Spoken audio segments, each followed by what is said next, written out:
Hello busy people, welcome back to one more short video. So previous short అయితే చూసారు కదా, నేనైతే దర్శనంకి అయితే రెడీ అయిపోయాను. ఇప్పుడైతే దర్శనం కోసం టెంపుల్ నియర్ బై అయితే వచ్చేసాము.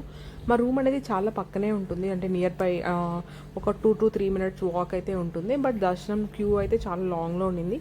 యాక్చువల్లీ మేమైతే 300 రూపీస్ టికెట్ బుక్ చేసుకున్నాము. దర్శనం టైమింగ్ వచ్చేసేసి నైట్ 10 o'clockకి. బట్ ఆఫ్టర్నూన్ అంతా ఖాళీ కదా, ఒకసారి ట్రై చేద్దాం అన్నట్టు వెళ్ళిపోయాము. వాళ్ళైతే అలో చేసేసారు, రష్ అయితే అంతేం లేదు. మాకైతే ఓవరాల్ దర్శనం అయితే 4 hours పట్టింది. సో లోపలికి అయితే ఫోన్ ఎలా లేదు కదా. సో ఆఫ్టర్ దర్శనం ఇది క్లిప్పింగ్స్ అనమాట. నైట్ వ్యూ అయితే చాలా బాగుండింది. టోటల్ 4 hours అయితే బయటికి వచ్చేసాము.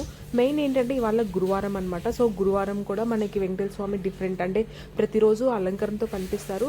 గురువారం అయితే మనకి ఓన్లీ పట్టు వస్త్రాలతో మాత్రమే కనిపిస్తారు, అంటే అభిషేకం కోసం. సో గురువార దర్శనం అయితే మాకు అయ్యింది. దెన్ అక్కడి నుంచి టెంకాయ కొట్టుకోవడానికి వచ్చేసాము.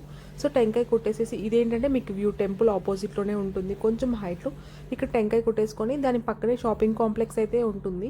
సో చిన్న చిన్న షాపింగ్స్ అయితే చేసేసామన్నమాట. ఏమేమి తీసుకున్నానో ఖచ్చితంగా నేను మీకు నెక్స్ట్ షాట్లో అయితే చూపిస్తాను. ఇక్కడ తర్వాత రూమ్కి వెళ్ళిపోయాము. అండ్ మళ్ళీ వెంటనే ఆ రోజు నైట్ కూడా అక్కడే స్టే చేస్తున్నాం కాబట్టి కాసేపు టెంపుల్ దగ్గరికే వచ్చి కూర్చుందామని చెప్పేసి ఆల్మోస్ట్ 2 to 3 hours అయితే టెంపుల్ దగ్గరే కూర్చున్నాము. See in the next short video. Bye bye.